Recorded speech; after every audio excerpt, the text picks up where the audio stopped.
Rob, tell me a little bit about this case. I mean, you had one last week.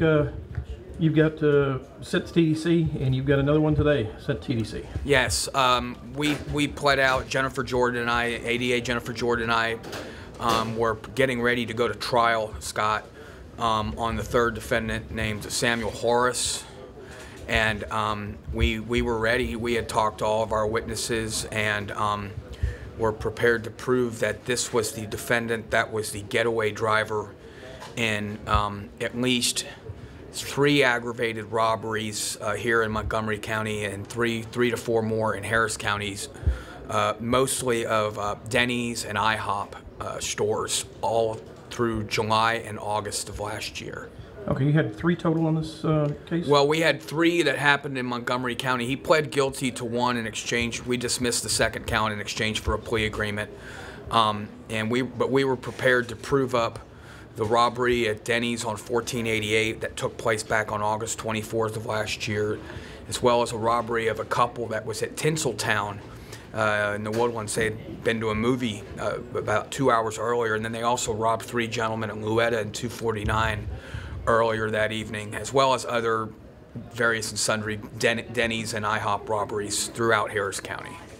How many defendants total did you have? 3. 3 of them? Okay. Oak Ridge PD and Montgomery County Precinct 3 did an outstanding job at identifying the vehicle description that they got fleeing the scene, and they had them stopped on. They stopped them on traffic near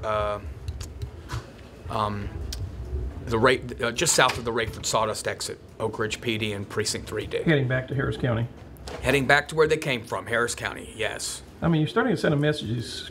Robbers coming out of Harris County, coming up Montgomery County. What kind of message? I mean, it's getting ridiculous. Jurors up here don't go over easy. I mean, the officers were able to crack the case. They hashed everything out with these IHOP robberies and did a fantastic job. I mean, they did an outstanding job at proving, gathering the evidence. There was a lot of physical evidence inside the car. The money till from the last Denny's robbery was in the car, and you know the officers were able to scramble and get back out there to the scene and identify these defendants. Okay. Jenifer, what do you think about this whole case? I mean, what do you feel on this whole thing? I feel like really justice was done by catching those people, by giving them the prison time that they need to understand that you can't commit those offenses here. It's justice for the victims in those cases. There's lots of victims. They were terrified, as anybody would be, and it's really justice for the community that we can try to keep that kind of violence outside of Montgomery County. I mean, you have to commend the officers in a case like this. You what, bro? You have to commend the officers for the police work, the HPD, the Sheriff's Department. I mean, it was a multi-agency. They hit a grand slam, and we're happy to work with them. Okay. All right.